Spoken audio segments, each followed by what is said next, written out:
autista, você sabe disso aí que você tá Você pega esse Eles copo, acham não que vou começar autista nunca é uma esse podcast. criança que... falando mal do negócio. Ai, gente! Hello, everyone! Bye, bye, juiz na área. Tudo bem com vocês? Que massa! A gente tá aqui batendo um papo, já começou aqui no Esquenta, super bacana, quando mulheres poderosas, empoderadas, carinhosas e amorosas se encontram, inteligentes. É isso que dá. Vai de ensinar, dar um abraço, até compartilhar coisas boas. Lembrando que esse canal foi criado... Aqui a gente está nos Estados Unidos, em Boston, Massachusetts. Ele foi criado para a gente ter essa conectividade entre os imigrantes aqui, que já são quase 1,5 milhão de imigrantes aqui nos Estados Unidos, com a galera aí do Brasil, com vocês aí do Brasil, que é a nossa pátria mãe, pátria amada. E a gente morre de saudade de vocês e vocês morrem de curiosidade para saber o que acontece aqui. 1,5 milhão de imigrantes, é muita gente. Então é babado, gente, que não acaba mais. Rola a vinheta, diretor.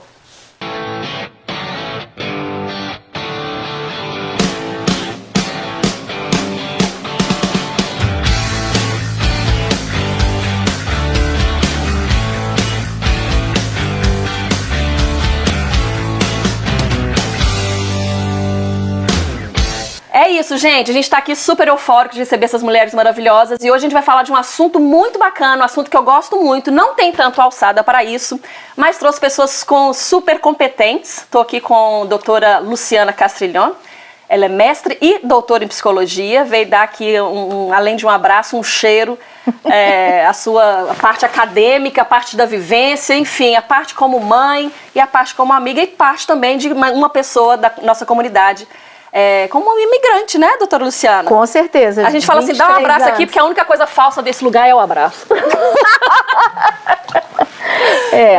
Mentira. São abraços conterrâneos, né? Nós somos conterrâneos. Você fica à vontade, bota aí. Terra. Fica à vontade, bota travesseirinho, fica à vontade, ótimo. Tá? Tá bem? Tá bom, então tá bom. Ótimo. Não sei se tá bom? Tá ótimo. Tá bom? Eu olho pra cá, olho pra lá. Essa é sua. Essa aqui. Essa aqui. E eu procurando. Vai dar um oi. Eu não enxergo nada. Assim, é muito pouco. A gente vai falar hoje, gente, assim, de um assunto delicado. Por que não falar que ele não é um tabu?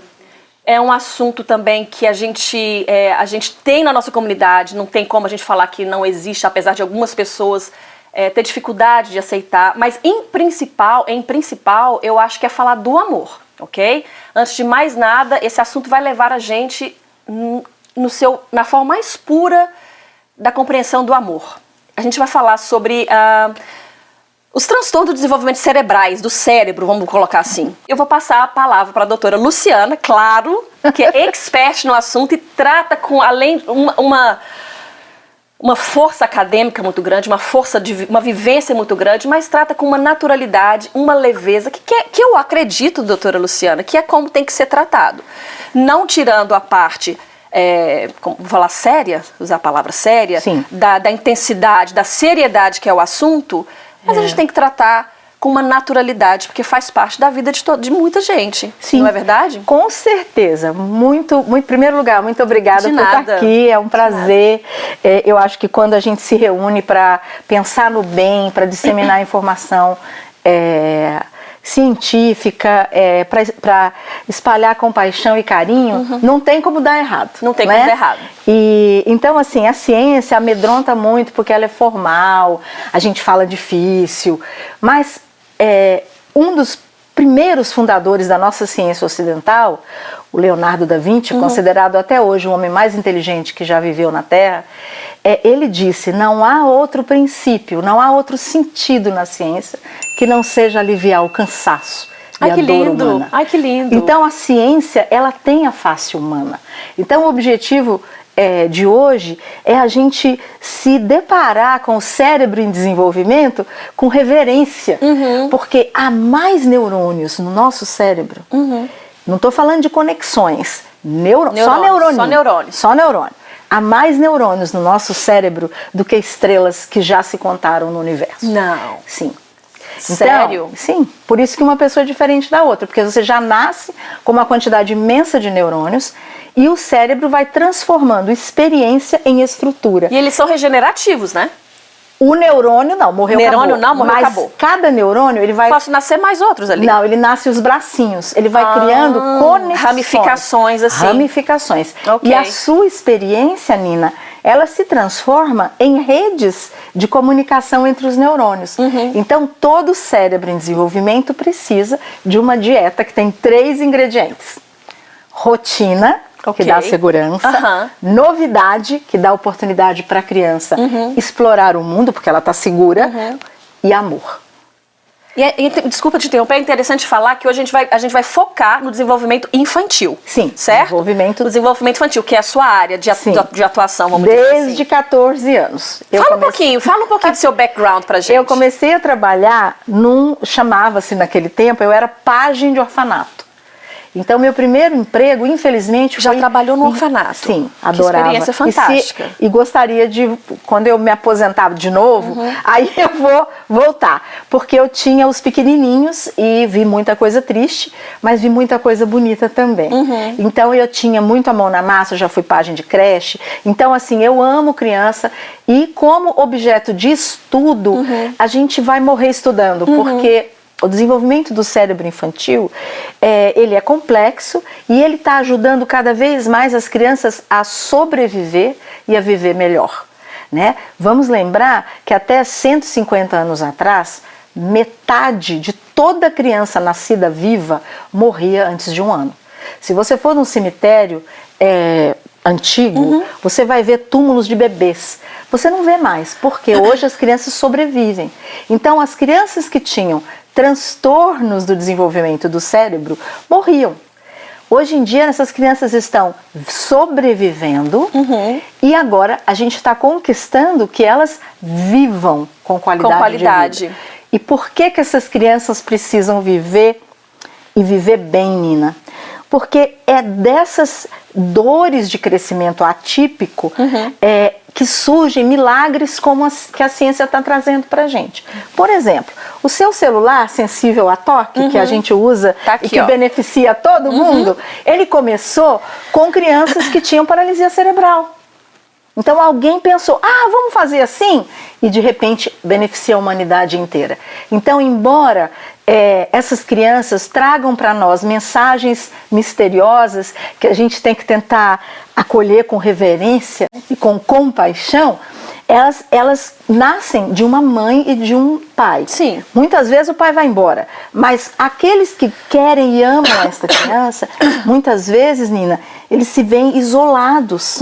Embora essas crianças possam beneficiar a humanidade como um todo, como qualquer ser humano que nasce, o cuidar dessa criança não pode ficar apenas naquele grupo familiar. Então, por isso que nós estamos aqui. Só naquele contexto social, que até impede um pouco não muito do desenvolvimento. Sim, ela precisa... Intelectual, social, tudo. Então, esses pais que têm uma criança cujo desenvolvimento não está acontecendo como é esperado, a primeira coisa que eles precisam é de ajuda. Entendi. Ajuda de amigos, de parentes, de especialistas. E muitas vezes o que acontece é o contrário. Numa festinha de aniversário, tem uma criança com 1 ano, um tá andando, correndo para lá e para cá. O outro tem um tronco um pouco hipotônico, tá um pouco esquisitinho. Aí, o que essa mãe vai ouvir? Em vez de ouvir assim... Nossa, seu filho não tá... Olha, ele não interage.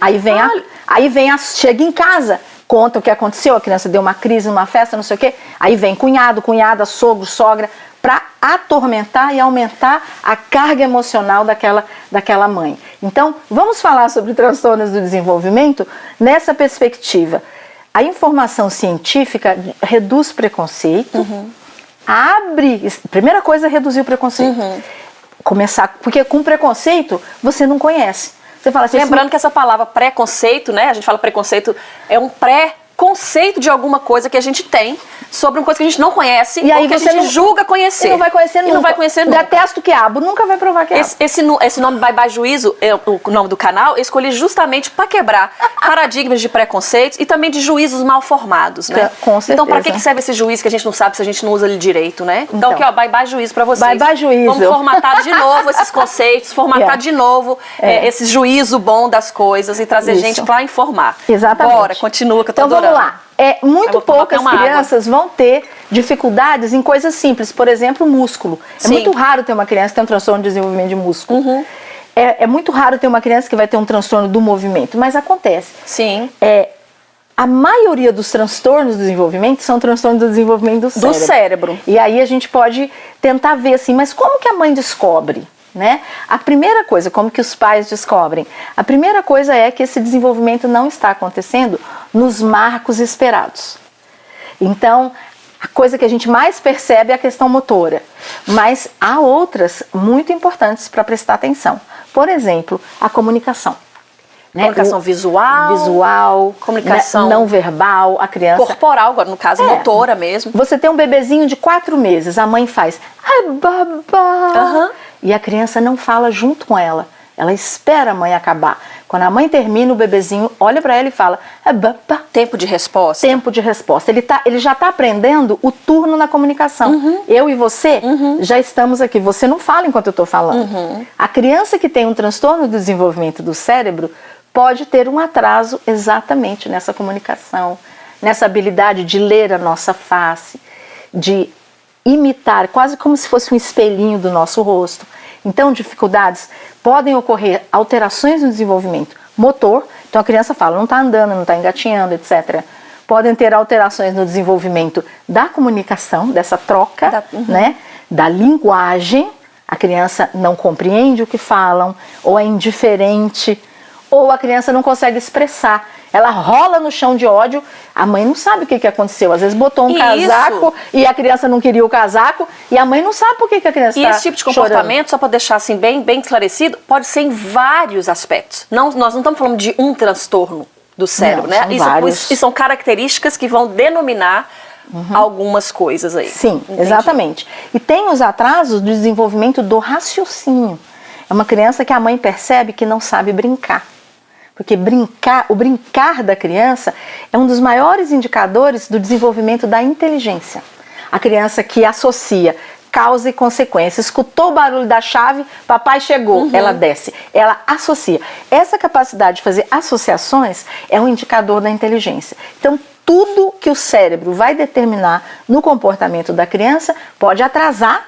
Então, é um atraso ou pode acontecer de maneira atípica. Por exemplo, uma criança que diferença boa aí, atraso e de desenvolvimento atípico. Por exemplo, uma criança que tem 3 aninhos que fala tudo. Mas fala pelos cotovelos.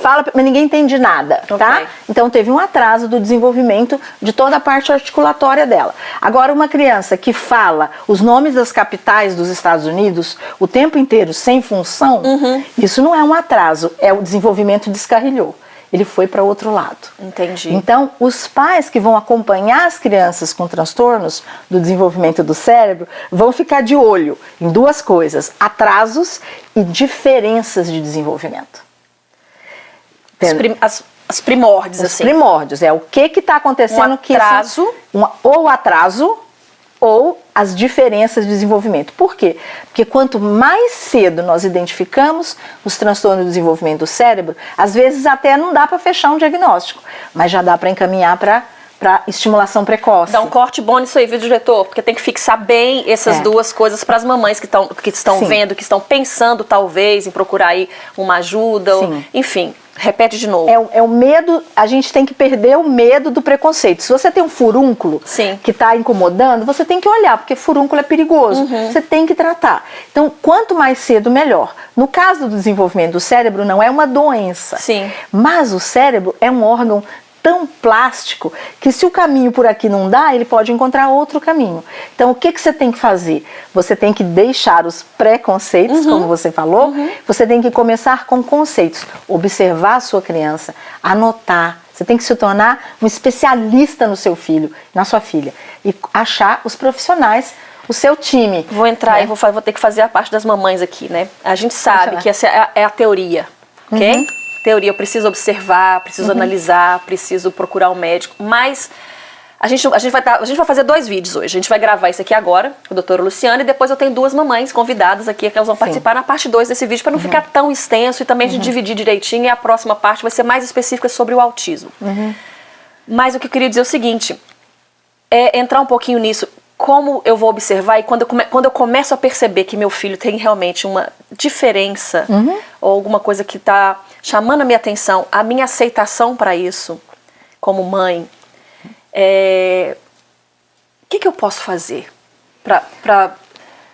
sabe, para eu ver, para eu analisar, para ver que meu filho tem um comportamento diferente, tem né, um desenvolvimento diferente. E a gente tem essa... o mais rápido possível tentar me convencer de aceitar. Porque a gente sabe que não é fácil. Aceitar. Não. A gente sabe que não é fácil. Cada pessoa tem a sua própria jornada. Não só na facilidade de aceitar, mas também de entender mesmo aquele processo que seu filho é especial. Não sei se você conhece uma história que se chama Bem-vindo à Holanda. É uma história que foi escrita em 1950, mais ou menos, por uma moça que teve uma filha com síndrome de Down. Então ela disse que ter um filho com necessidades especiais ou com um cérebro atípico é como você comprar uma excursão para a Itália. Você se arruma, você bota chapéu, você fala que você vai ver a Torre de Pisa, que você vai ver Roma, aí você entra no avião, todo mundo animado, aquela vou comer pra caramba, você se diverte, você tira um cochilo, o avião aterriza e aí a atendente da aeromoça vira e fala: bem-vindos à Holanda. E aí você fala: pera um pouquinho, eu queria ir para Itália. Como assim, e Holanda? aí, o que acontece? A primeira coisa é esse desapontamento. Tudo aquilo que você aprendeu, especialmente quando a criança especial é o primeiro filho, você não sabe nada. Você tinha uma ideia de como é que ia ser mãe. E uma expectativa. Uma expectativa, todo mundo, aquela fé. Ninguém prepara você para ter uma criança especial. Então ao seu redor, tudo vai depender também de quão segura emocionalmente você é, de quão saudável a sua família é, que a criança nasce em qualquer família.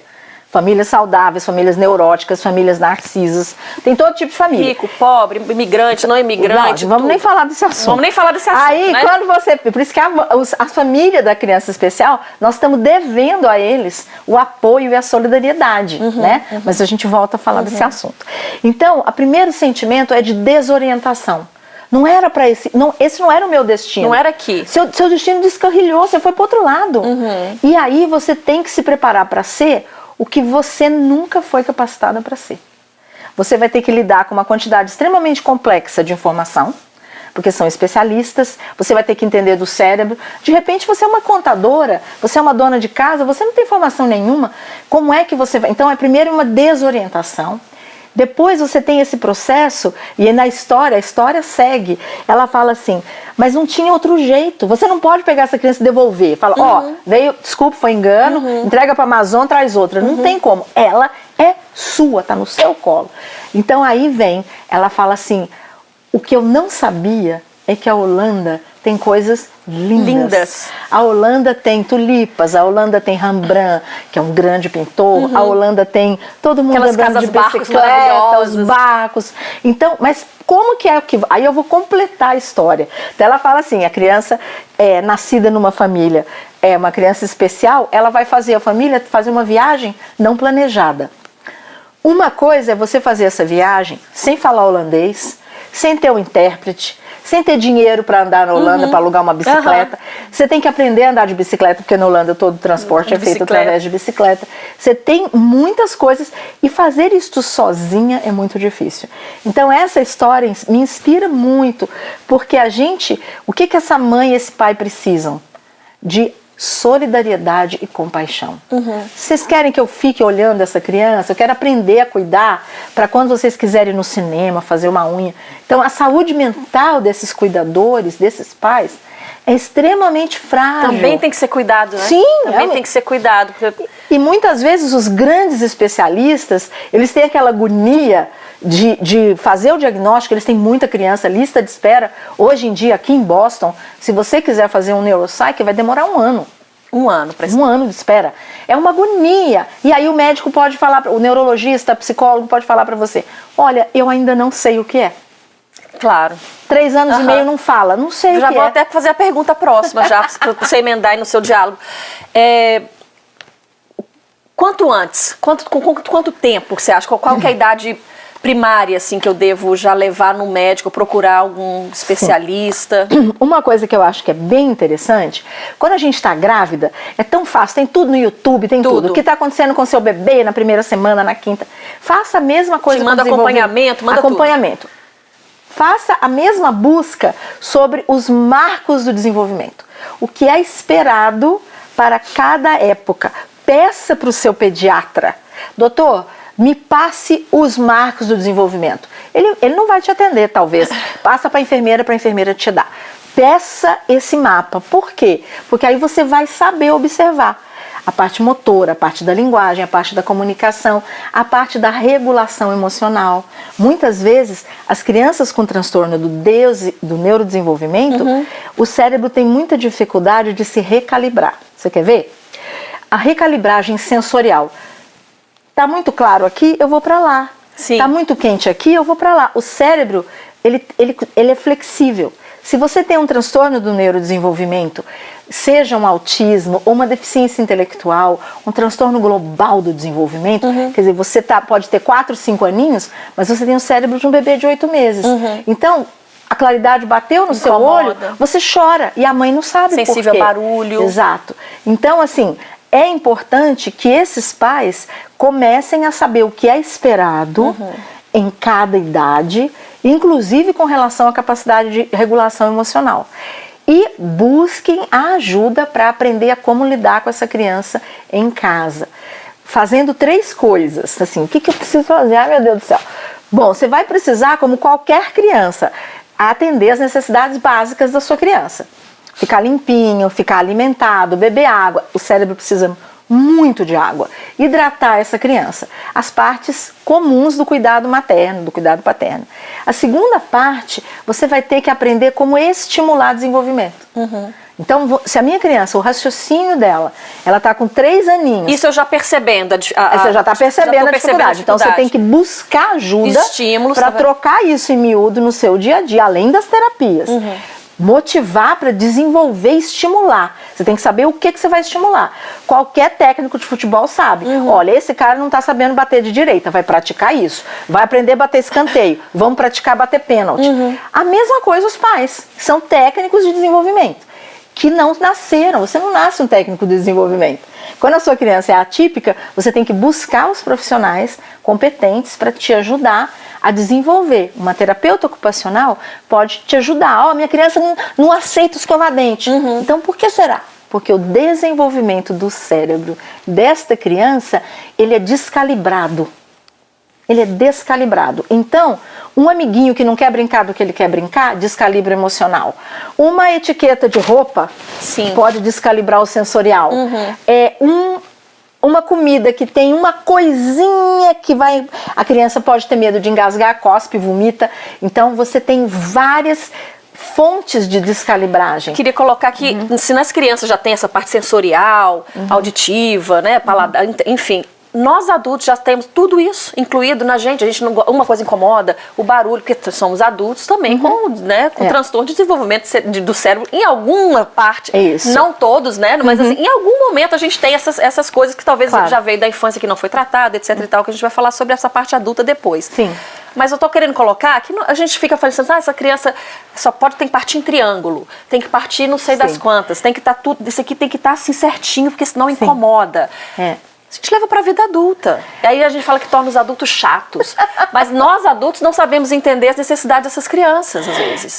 Eu acho que a gente tem que respeitar a rigidez do cérebro autista. Nós estamos falando mais de autismo aí, né? Porque é um cérebro que se descalibra. E há algumas experiências sensoriais, musicais, rítmicas, que recalibram o cérebro.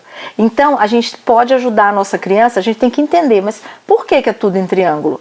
Algo naquele formato que sinaliza... Conecta ali alguma coisa. Imagina, você quer saber mais ou menos a arte como é uma coisa, né? A gente vê pessoas com autismo com uma habilidade imensa, principalmente na parte das artes. Assim, alguns têm. Alguns têm, senão não todos, não. Tô dizendo, a gente vê bastante. O pessoal tem da minha parte de arte, né? Então eu vejo realmente... Você gosta de... né? Eu sou musicista, então realmente vejo nesse aspecto aí a arte a música em si levando uma conexão, ativando o cérebro de uma forma que a gente fica assim, né? Como que pode uma coisa dessa, né? É maravilhoso. É tão bonito. Eu vou fazer um parênteses aí sobre música, porque é uma coisa que eu raramente falo e é muito bonita. Por que você acha que a gente precisa falar cantando? Por quê? Muitas vezes as crianças no espectro do autismo têm dificuldades no trabalho com a linguagem. Só existem duas funções no cérebro que é enfileirada, é a linguagem e a música. Todo o resto é tudo ao mesmo tempo agora, que é o visual. Então os autistas que têm dificuldade com a linguagem, nós devemos cantar.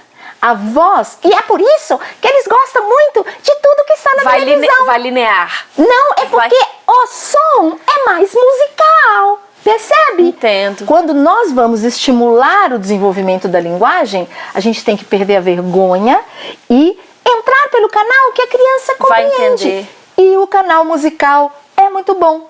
Por exemplo, se a criança gosta de Baby Shark, aí você fala, a polenta, a polenta.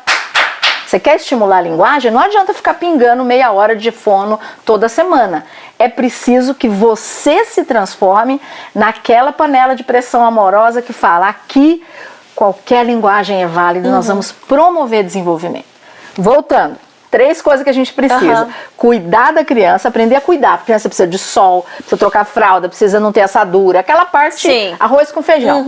Estimular desenvolvimento. E a terceira... Quando você diz de estimular, antes de você entrar na terceira, é proporcionar, certo? Proporcionar experiências que vão acelerar o desenvolvimento da criança que tem transtorno do desenvolvimento do cérebro. E a terceira coisa é modificar tudo no ambiente, nas pessoas, na escola, um mundo mais inclusivo, onde a gente possa ensinar a criança a se calibrar melhor. Aí é o lado clínico dos autismos. As crianças que se autoagridem, por exemplo, você vai ter que ajudar essa criança, eliminando ao seu redor as sobrecargas sensoriais que causam essa autoagressão e também ajudando a sua criança a aprender a se acalmar, que tem muito jeito de fazer isso. Então, essa é a função dos pais que vão ter que fazer essa longa jornada para a Holanda e vão conhecer as coisas bonitas, né, que essa criança tem para oferecer. Mas eu não concordo quando as pessoas falam assim, Deus te escolheu, Deus te escolheu, você, nada disso. Eu trabalhei em orfanato, eu cansei de ver crianças com deficiência, agora vamos falar dos transtornos do desenvolvimento do cérebro. Com síndrome do X frágil, crianças tímidas, magrinhas, é um transtorno genético que gera deficiência intelectual.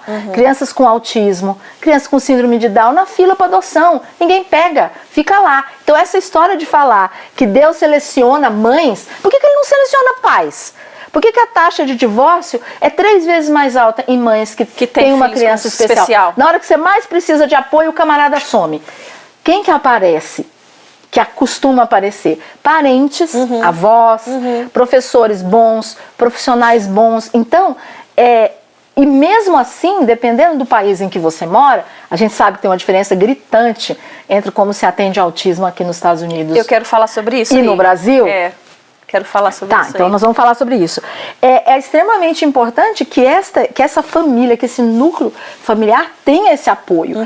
Porque você pode ter uma criança com uma síndrome clara, como por exemplo síndrome de Down, onde rapidamente você tem a solidariedade de todo mundo. Síndrome de Down, você consegue, os médicos conseguem ver já no ultrassom. Sim. É a única? Tem outras que você pode ver, anencefalias. Mas o transtorno do desenvolvimento do cérebro? Nem todos você vê no exame. Eu achava que era só síndrome de Down mesmo. Não, tem alguns que é bem mais claro, né? Pela medula. Você olha a translucência no carro, vai olhar lá, faz um raio-x lá da espinha da criança e vai ver. Mas isso só vê transtornos mais claros. No caso dos autismos, são transtornos com uma causação genética, é familiar, passa de famílias. Isso que eu ia falar, é genético. Pode ser, em alguns casos, consequência de poluição ambiental séria. Existe uma fábrica no Brasil, era uma fábrica de sapato, onde se usava uma substância chamada tolueno. O tolueno, ele gera atipicalidades neurológicas. Nas gestantes, talvez? Nas gestantes. Nas mulheres que trabalhavam nessas fábricas. a poluição nas refinarias de petróleo também, o índice de transtornos do desenvolvimento, não necessariamente autismo. Nós temos outros transtornos que, por exemplo, síndrome fetal alcoólica. A mãe bebeu na gestação, não é autista, mas tem o transtorno do desenvolvimento do cérebro do mesmo jeito. Então, essas grandes famílias, então são os transtornos genéticos, né, os transtornos por acidentes neonatais, a criança demorou 12, 14 horas de parto, teve uma anóxia, ferrou. Pronto, então, já afetou. Afetou o quê? O desenvolvimento do cérebro. Né? As síndromes genéticas e as síndromes familiares, como o autismo. Não é tão claro assim qual que é o cromossoma, mas a gente já sabe que tem vários lugares aonde pode dar pau, e o que passa de pai para filho ou de mãe para filha, não tem gênero, né? No caso dos autismos, é a facilidade, é a tendência para dar errado na hora que duplicam as células para formar a pessoinha. Entendi. Então não é culpa de ninguém, genética não é culpa. E culpa, se a gente carregar, é um peso a mais. Quem vai ter que carregar o seu próprio filho... E as mulheres se culpam? Agora perguntando como leiga, você que está sempre nesse... Não é que a mulher se culpe, a mulher às vezes enfrenta a família culpando. Entendi. Porque você não está dando limite, porque você está fazendo esse menino ficar fresco, porque my God. Porque você é da sua família, seu cunhado, seu irmão é autista. Então não adianta jogar culpa, porque a culpa não beneficia em nada o desenvolvimento da criança. Ô, gente, será que eu faço uma pausa nisso aqui? Porque eu vou ficar por horas. Eu já vi que isso aqui vai ter assim, parte 1, parte 2, parte 3. Se você não deu like lá no começo, aproveita que eu não vou falar de novo com você. Dá seu like, se inscreva e compartilha isso, porque é muita coisa bacana, gente. Isso aqui é só o comecinho. Esse podcast tá assim, tão gostoso, tão aconchegante, trazendo pessoas tão especiais. Eu vou chamar duas mães, né? Daqui a pouquinho elas vão entrar pra gente já continuar esse bate-papo. Já que a gente já entrou no aspecto do autismo, a gente já vai conversar com duas lindas, maravilhosas amigas aqui da comunidade, imigrantes igual a gente também. Isso. E aí a gente vai dar continuidade, mas se inscreva, assine, como é que é o sininho? Ative o sininho, o balangandanzinho ali, pra você saber quando tiver outra pessoa aqui. Clica no balangandã. Clica no balangandanzinho pra você saber quando tocar, você ui, é a Nina. É isso. E aí vai ter gente boa aqui, a gente vai falar de muita coisa legal. A doutora Luciana tá aqui com esse coração imenso, com essa sabedoria, com essa parte acadêmica, linda, científica, enfim, tudo pra você aí do Brasil, pra você aqui e brasileiros espalhados pelo mundo. Roda a vinheta aí, dá um tchau, eu já volto daqui a pouco. Tchau.